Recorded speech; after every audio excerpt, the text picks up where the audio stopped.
You know how popular K-beauty is in the United States right now, don't you? In 2024, Korea finally overtook France to become the #1 cosmetics importer to the United States. Korea captured a whopping 22.4% market share in the U.S. cosmetics import market, exporting $1.32 billion worth of products. When you go to American cosmetic stores like Sephora or Ulta, you see so many Korean brands everywhere. Even on Amazon, K-beauty products are dominating the top rankings in the beauty category. But this makes me curious about something. When did Koreans start wearing makeup? Is K-beauty a trend that suddenly appeared, or does it have much deeper roots? Let's take a time travel journey to find the answer to this question. The answer will be much more surprising than you imagine, though. We're going back over 1,500 years. The first clue is found in Goguryeo wall paintings. Goguryeo was an ancient Korean kingdom that existed from 37 AD to 668 AD. It was a massive empire spanning northeastern China and northern Korea.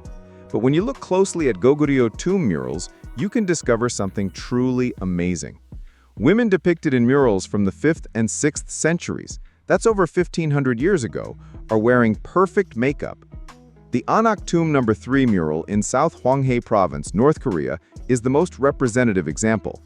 This tomb is estimated to have been built in 357 AD, and when you look at the women in the murals, it's truly astounding.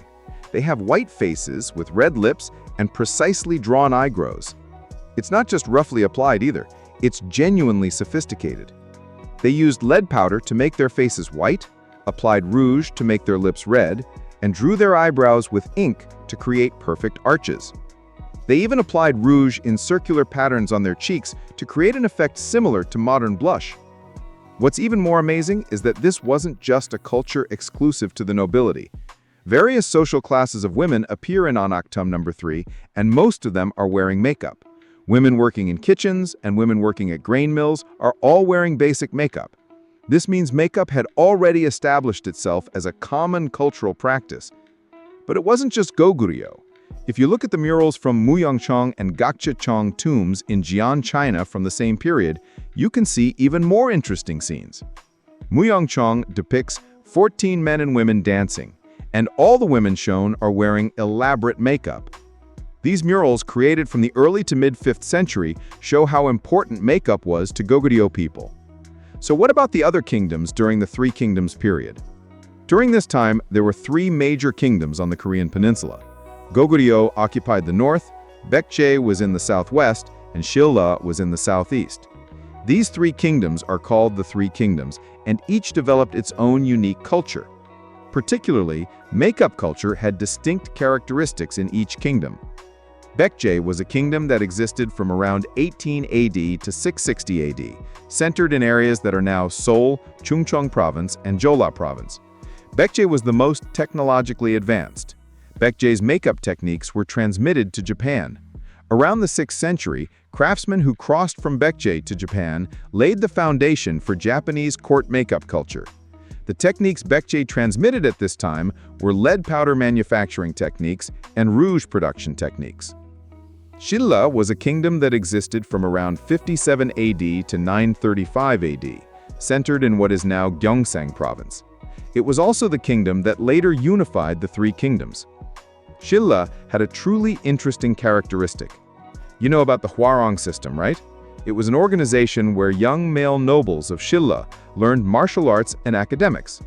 And surprisingly, these Hwarang also wore makeup. There was a culture of men wearing makeup 1,400 years ago. Looking at records in the Samguk-sagi, it states, beautiful young men from noble families were selected, powdered their faces and dressed beautifully and were called Hwarang. Similar content appears in Silla Gukgi, written by a Tang Dynasty Chinese scholar. The Hwarang painted their faces white, applied rouge to create red dots on their cheeks, and drew their lips red too. This wasn't simple decoration, but was due to Silla's philosophy of unity of spirit and body. They believed that beautiful spirits dwell in beautiful bodies. The most decisive evidence comes from Silla in 692 AD. There was an interesting incident in 692 AD during the unified Silla period. A Silla monk demonstrated the technique of making face powder, specifically lead powder, in Japan. And Empress Jito of Japan was so impressed that she bestowed rewards of silk, cotton, and hemp, according to records in the Nihon Shoki. This is important because this record is the only one about cosmetics in ancient Japanese history. It means that before this, Japan had no face powder or cosmetics manufacturing technology. On contrast, Silla had face powder manufacturing technology that was widespread long before 692 AD. This was truly remarkable technology, grinding lead into very fine powder that could be applied to the face. This technology was world-class, even ahead of Japan. Even China at that time didn't have such sophisticated lead powder manufacturing technology. Moving into the Goguryeo period, which existed from 918 to 1392 after the Three Kingdoms period, makeup culture became even more sophisticated. Goguryeo was a dynasty that greatly developed its own culture after unifying the Korean peninsula, and it was a period when much of the foundation of current Korean culture was formed. Goguryeo noblewomen used over 12 different types of cosmetics. They made their faces white with lead powder, painted their lips and cheeks red with rouge, drew eyebrows with ink, and even used perfume. Looking at Goguryeo period murals or portraits, you can see women with truly perfect makeup. Chinese envoys who visited Goguryeo were so amazed by Goguryeo women's makeup culture that they left records of their admiration. Particularly during the Goguryeo period, makeup methods differed according to occupation. Ordinary women preferred light makeup called damjang, while professional women like jisang wore heavy bun makeup to make themselves stand out more. These differences in makeup methods continued into later periods and were maintained throughout the Joseon period. During the Joseon period, makeup culture changed somewhat. Due to Confucian influence, natural beauty began to be emphasized. Makeup that was too heavy was considered inappropriate, but basic makeup continued. Particularly during the Joseon period, cosmetics using natural materials developed. They washed their faces with rice water, managed their hair with camellia oil, and made face packs with cucumbers or watermelon. There was also a unique washing method called bunsesu. After washing the face, they mixed face powder with water, applied it to the face, then washed it off again with water. This method was popular even among Yangban men. The ingredients of Joseon period cosmetics are truly amazing. Analysis of cosmetics found in Princess Hwayup's tomb excavated in 2015 revealed cream made by mixing beeswax with organic materials, foundation made by mixing lead carbonate and talc in a 1-to-1 ratio, and even lipstick and blush made from red powder. They even discovered therapeutic cosmetics by putting yellow ants in vinegar.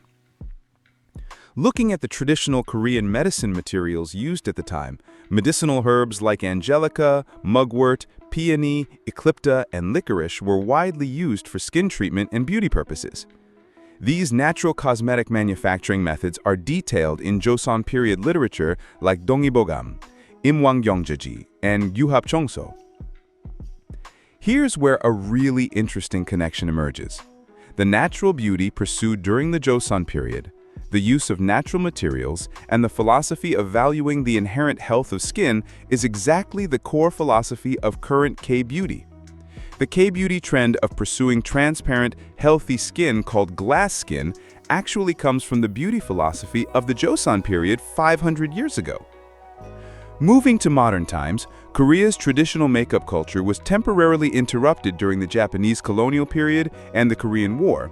But starting in the 1960s, Korea's cosmetics industry began in earnest, and from the 1990s, technological capabilities began to develop rapidly. Particularly from the 2000s, Korean cosmetics companies began to combine traditional natural materials with modern technology. For example, the efficacy of rice water used during the Joseon period was proven by modern science, leading to the creation of cosmetics containing rice ingredients. Traditional materials like camellia oil, ginseng, and green tea were the same. Materials that had been used for 1,500 years became ingredients in K-beauty products as their efficacy was proven by modern science. Then from the 2010s, K-beauty began to create a global boom in earnest. Innovative products like BB cream, cushion foundation, and sheet masks revolutionized the global cosmetics market. Products with unique ingredients like snail cream and bee venom cream became huge topics among American consumers. Recently, indie brands are getting attention. Brands like Round Lab, Skin 1004, and Anua are sweeping the #1 spots on Amazon. During Amazon Prime Day 2024, Amuret Pacific's snail cream took first place, and Laneige's lip product took second and third place. According to predictions by global market research institutions, the K-beauty market is expected to record an amazing average annual growth rate of 9.71% from 2023 to 2032. This is far above the global cosmetics market average growth rate of 6%.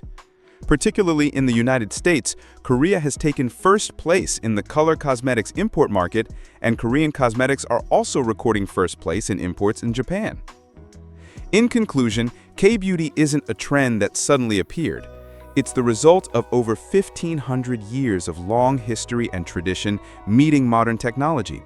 The sophisticated makeup techniques in Goguryeo murals, Silla's world-class lead powder manufacturing technology, each country's unique makeup culture, Goguryeo period's glamorous makeup culture, the Joseon period's naturalistic beauty philosophy and use of traditional Korean medicine materials, all of these are melted into the K-beauty products you see at Sephora today. That's why K-beauty was able to succeed globally. It's not simply a new product, but it has 1,500 years of accumulated know-how and philosophy. Natural materials used since the Goguryeo period became core ingredients of K-beauty, as their efficacy was verified by modern science. And the Joseon period's philosophy of pursuing natural beauty continued as today's glass skin trend.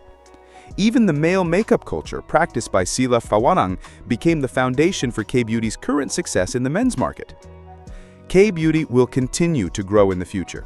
It has already overtaken France to become the #1 cosmetics importer to the United States, and is expected to grow explosively until 2032 with an average annual growth rate of 9.71%. Isn't it truly amazing that the secret to all this success began with the beautiful makeup of women in Goguryeo murals from 1,500 years ago?